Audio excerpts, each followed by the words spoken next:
The client seemed terrified, so I ran straight back to the pool area. Dave had managed to contain the snake until I arrived, and when I saw it, I realized why he needed help. This thing was fast and big. There are shows that get cancelled and nobody really notices. The ratings slip, the network pulls the plug, maybe a brief announcement goes out, and within a week everyone has moved on. Nobody makes videos about them 5 years later. Nobody digs through old forum posts trying to piece together what actually happened. Those shows just quietly disappear, and the world keeps spinning. Billy the Exterminator was not one of those shows. When A&E stopped airing new episodes after 6 seasons, no formal cancellation announcement came with any real explanation. No farewell episode. No reunion special. No statement from the network laying out what had gone wrong or why one of their more recognizable reality programs was suddenly just absent from the schedule. Fans who had loyally tuned in for years were essentially left standing in a room where the lights had been shut off without warning. And the silence that followed was loud enough that people are still trying to understand it today. That persistent curiosity is not accidental. It exists because the show itself was genuinely worth caring about. Billy the Exterminator worked in a way that a lot of reality television simply does not. It had a central personality who felt completely authentic.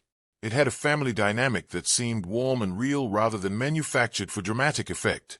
It had a specific sense of place rooted in Louisiana that gave every episode a texture you could not have faked in a studio. And it had an educational quality that snuck up on you.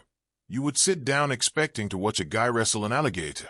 And by the end of the episode you had actually learned something about wildlife behavior and ecosystem management. So when it ended the way it did, abruptly, without closure, without any kind of honest acknowledgement of what had happened, the fans felt it, and they kept asking questions that nobody in any official capacity seemed particularly eager to answer. This is the attempt to answer them properly, not with tabloid-style speculation or vague gestures at controversy, but with a clear, chronological look at everything that converged to end this show. Because the real story is not simple. It is not one scandal or one bad decision. It is a sequence of events, some public, some private, some structural, that combine to dismantle something that, by every surface-level indicator, should have kept running for years longer than it did. To understand how the show fell apart, you need to first understand what it actually was and why it connected with people the way it did.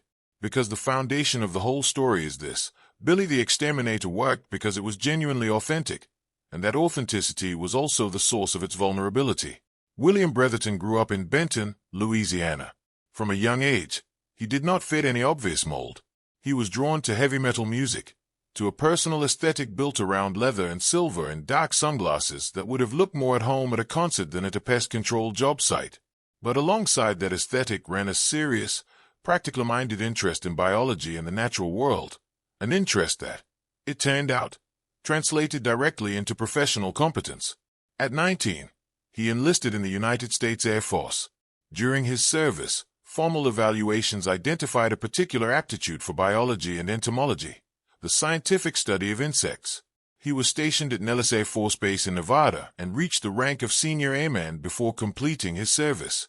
The military gave him something genuinely valuable: structured, hands-on training in pest identification, behavior, and management that went well beyond what most people in the industry had on paper.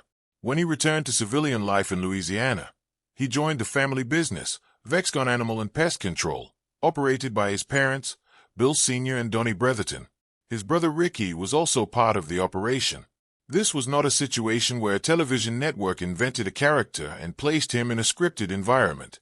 The business, the family, the location, the expertise, all of it existed before a single camera showed up.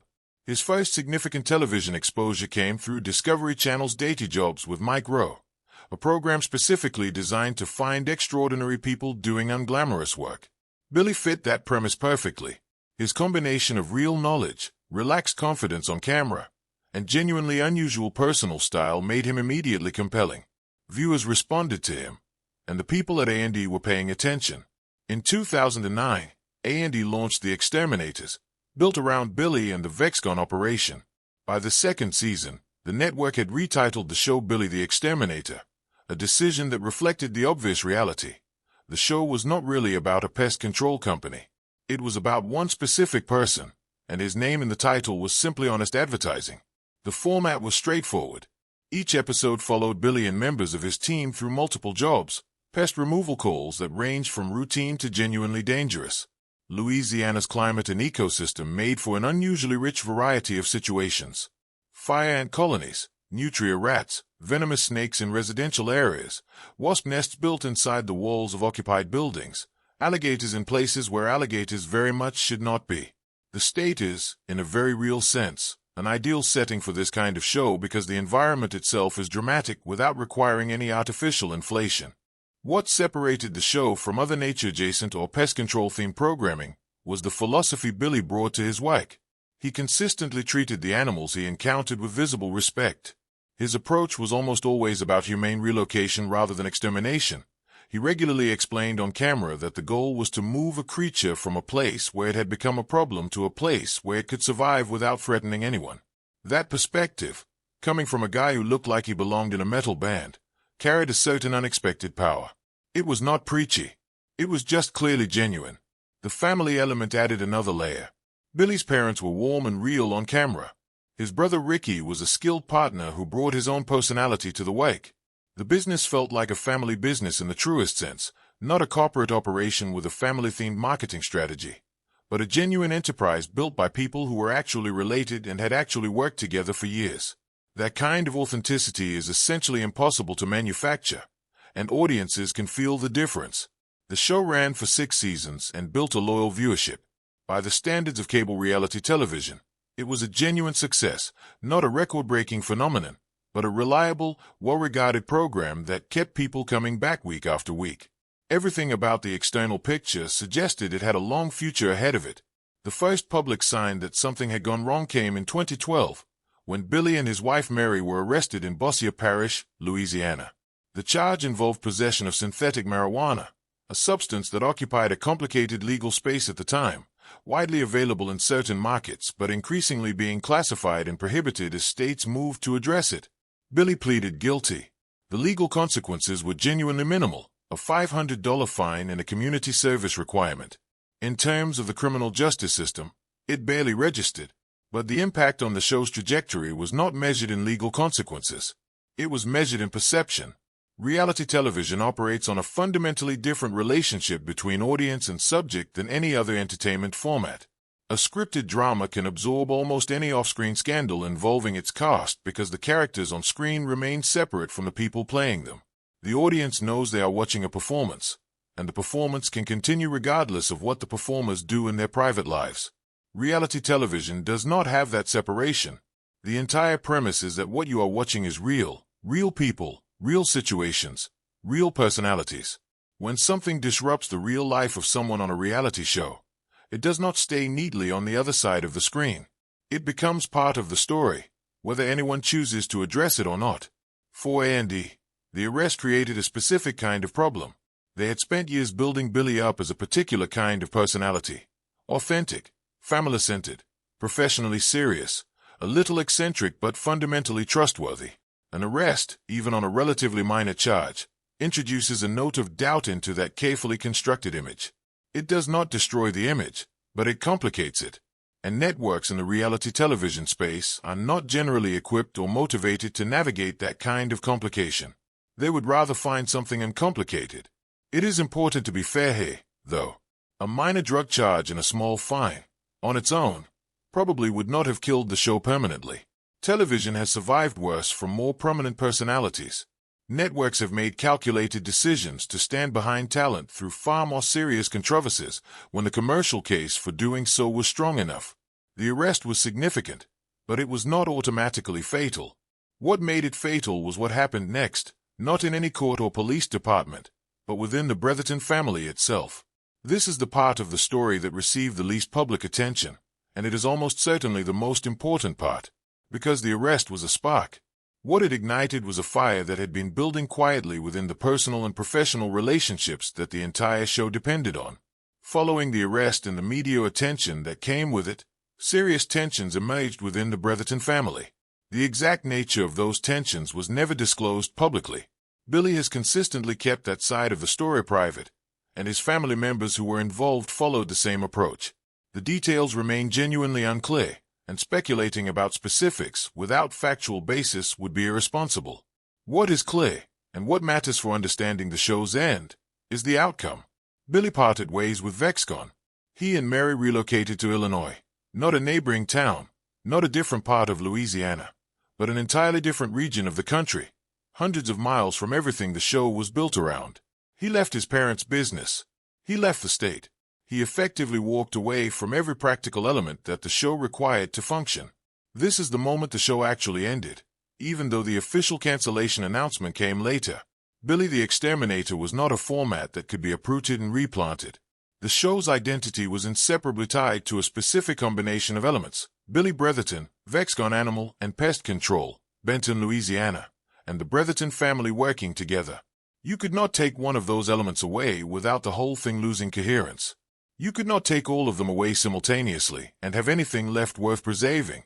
A&E was not facing a situation where their lead talent had some personal problems they needed to manage while production continued. They were facing a situation where their lead talent had physically relocated away from the location, the business, and the supporting cast that made the show what it was. There was no version of Billy the Exterminator that could be produced under those circumstances. The real life that the show had been documenting had changed so completely that the show had no remaining subject matter. Production had essentially already canceled the show before the network made it official. A&E just had not announced it yet. It is worth pausing here to acknowledge the human dimension of what was happening, because it is easy to analyze this as a television industry story and lose sight of the fact that it was also a family story. Whatever the specific nature of the disputes that drove these events, the Bretherton family was clearly going through something genuinely painful. Public attention and a television career do not make that easier. In some ways, they make it considerably harder.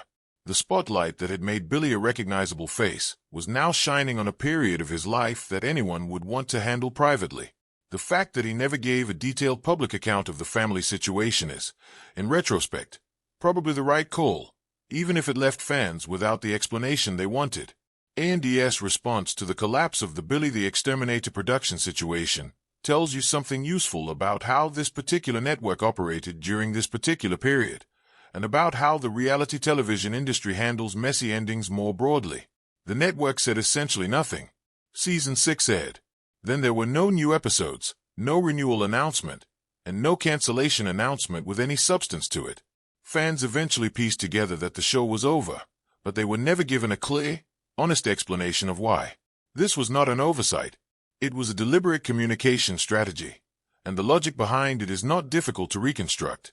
Any official statement addressing the real circumstances would have required A&E to either discuss Billy's arrest publicly, amplifying a story they wanted to distance themselves from, or discuss the family situation at Vexcon, which was private and sensitive and would have created its own set of problems. Saying nothing was cleaner. The network also had institutional reasons not to invest heavily in saving the show. By 2012 and 2013, A&E was in the midst of a significant shift in its programming identity. Duck Dynasty had become a cultural phenomenon that dwarfed virtually everything else on the network, and A&E's attention and resources were heavily oriented toward that franchise and a small number of other high-performing properties. Billy the Exterminator had been a solid, consistent performer, but it had never been the network's flagship. When the production situation became complicated and expensive to potentially salvage, the case for fighting hard to keep it going was not particularly strong from an institutional standpoint. This reflects a pattern in reality television that audiences rarely get to see clearly. Shows do not always end because ratings fail or because a network actively decides a program is no longer worth making. Sometimes they end because the circumstances that made them possible stop existing, and the network simply chooses not to make the effort required to recreate those circumstances. With Billy the Exterminator, the circumstances had genuinely evaporated.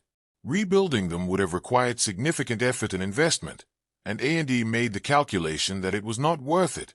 What that decision left behind was a sizable gap, not just in A&E's lineup, but in a particular kind of programming that Billy had done genuinely well. The combination of real expertise, warm family dynamics, a specific sense of place, and an educational approach to wildlife was not something other shows easily replicated. Several pest control and wildlife-themed programs have come and gone since Billy the Exterminator ended. None of them have generated the same sustained affection from their audiences. Billy Bretherton did not disappear permanently. After several years out of the television spotlight, he got another opportunity, though it came from a direction nobody would have predicted when the original show was in its prime. In 2016, Canadian network CMT approached Billy about a new series. The concept was relatively simple: bring Billy to Canada, put him in situations involving pest and animal control in a northern environment, and see whether his on-screen presence translated to a completely different setting. The resulting show was called Billy Goes North. It ran 12 episodes and premiered on CMT Canada in 2016. The show worked better than skeptics might have expected. The years away from television had not dulled what made Billy compelling on screen.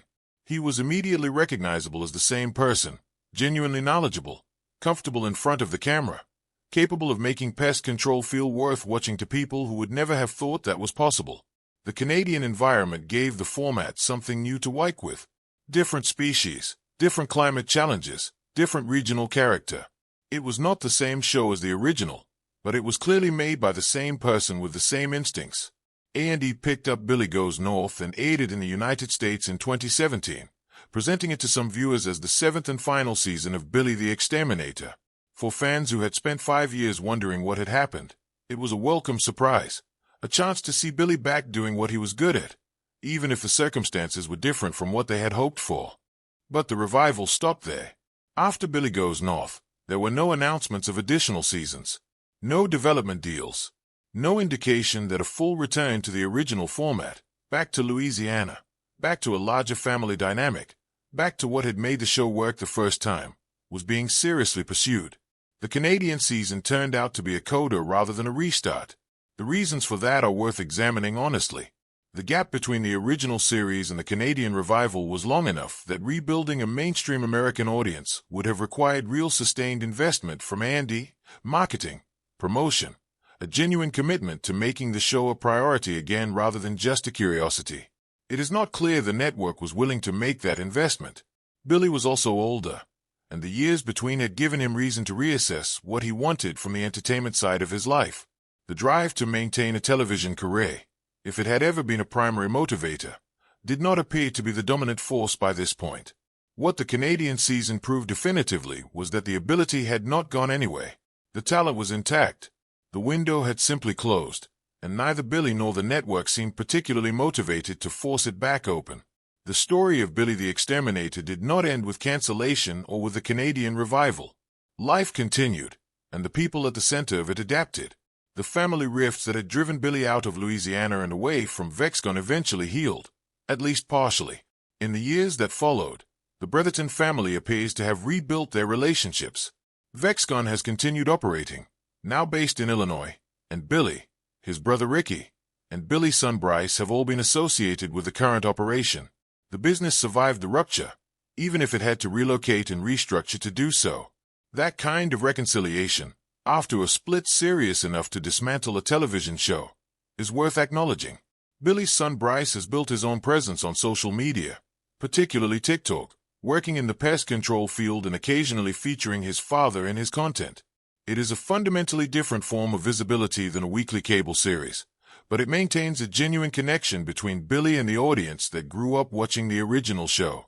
People show up in the comments remembering specific episodes, expressing relief that Billy is still doing well, asking the questions that never got answered when the show ended. The affection is real and it has clearly not faded with time. Billy himself has not returned to mainstream television. There are no announced projects, no network deals in development, no public indication that a return to weekly programming is something he is actively pursuing.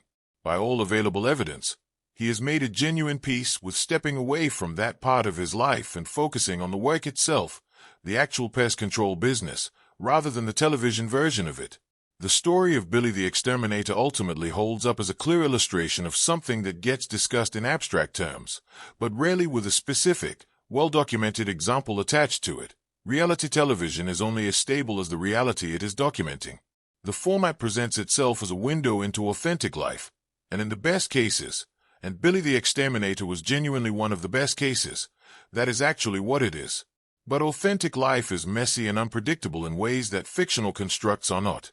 When a scripted drama storyline hits a wall, the writers break the problem in a room somewhere and come up with a solution.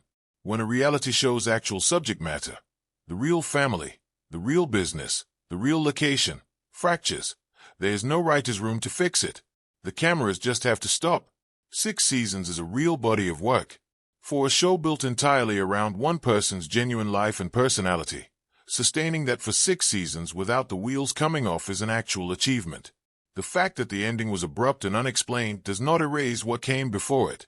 Millions of people watched this show and cared about it in a way they did not care about dozens of other programs that came and went during the same period. That is not nothing. That is, in fact, exactly what most television shows spend their entire existence trying to achieve and never quite managing. Outro. So when you put the full picture together, the drug arrest that cracked the public image, the family rupture that removed every practical element the show depended on, the network that found it easier to let things quietly dissolve than to fight for a rebuild, and the Canadian revival that proved the talent was still there without ever generating the momentum needed for a real retain, what you have is not a simple cancellation story. You have a story about how something genuine and rare and genuinely good can be dismantled, not by one dramatic catastrophe, but by a sequence of smaller things that each pushed the structure a little further from stable. Billy the Exterminator deserved a proper ending. It deserved a farewell episode, an honest acknowledgement from the network, some kind of closure for the people who had watched it since the beginning. It did not get those things, and the gap left by their absence is exactly why people are still asking what happened years after the fact.